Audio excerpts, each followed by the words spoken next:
Bones, avui us explicarem com connectar un inversor Huawei domèstic, monofàsic en aquest cas, però s'aplicaria als trifàsics, a una xarxa Wi-Fi.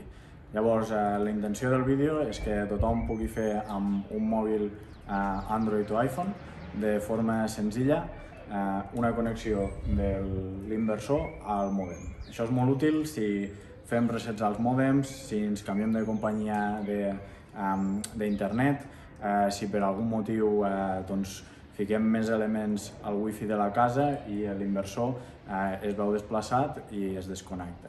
Llavors tornem a fer la connexió, queda connectat i podem continuar visualitzant les dades a internet. Per això, al mòbil comencem per desconnectar les xarxes mòbil i wifi. Una vegada desconnectades les xarxes mòbil i wifi, entrem a l'app de Fusión Solar, que se'ns queda en la pantalla d'inici perquè no té xarxa. Llavors fiquem puesta en servicio del dispositivo, on cliquem i anem a connectar. Aquí escanegem el codi QR i ens diu que habilitem la xarxa Wi-Fi. Nosaltres fem cas, habilitem la xarxa Wi-Fi i que generalment el nom SUN 2000L i el número de sèrie de l'inversor. Alguna vegada també té el número de sèrie de l'inversor directament o pot tenir algun nom similar que sempre inclou el número de sèrie. Quan cliquem, la contrasenya per connectar sempre és Change Me. És C majúscula HANAME. La ficarem també per aquí a baix. Ara se'ns ha desconnectat, tornem a connectar, escanegem el codi QR. Una vegada la tenim, escanegem el codi QR.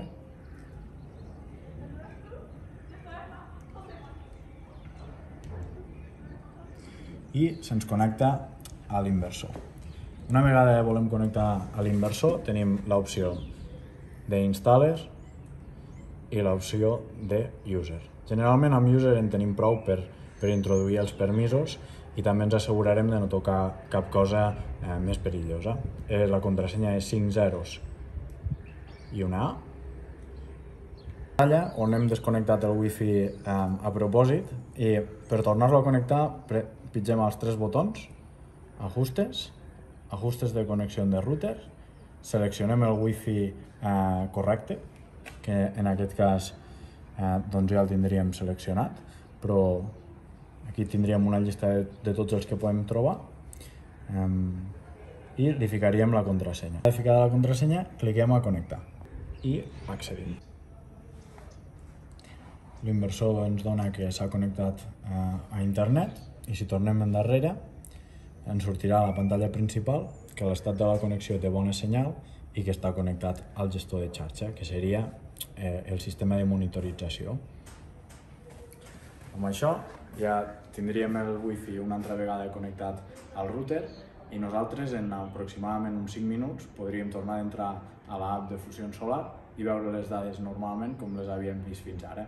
També, si havíem tingut el router apagat durant un temps o poder havíem canviat el router i se'ns havia quedat l'inversor desconnectat durant un temps, les dades es tornen a carregar automàticament, però si per algun motiu veieu que les dades no es carreguen al cap d'un parell de dies, també podeu trucar a l'assistència de Huawei, que posarem per aquí en algun lloc les seves dades de contacte i ells ho faran automàticament.